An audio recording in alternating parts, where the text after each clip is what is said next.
Un WhatsApp para la gente que nos juntamos para estar comunicados en cuanto a convocatorias y demás, ¿no? Entonces, la tecnología es así, tienes un listado,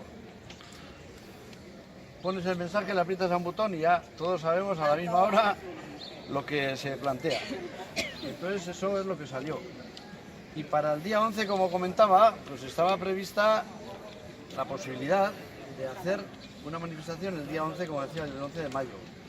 Y para no hacer todas en la Sasua, se le planteó a Sasoya en Irurzun o en Echarri.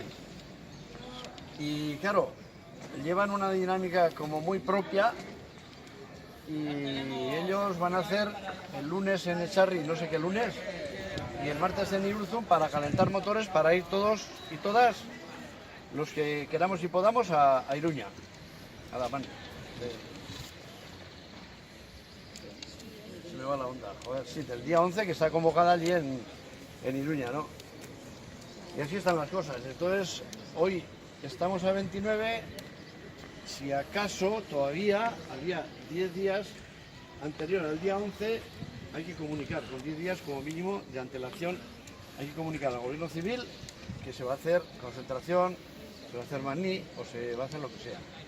Entonces, está un poco lo que podamos comentar aquí, o si os parece.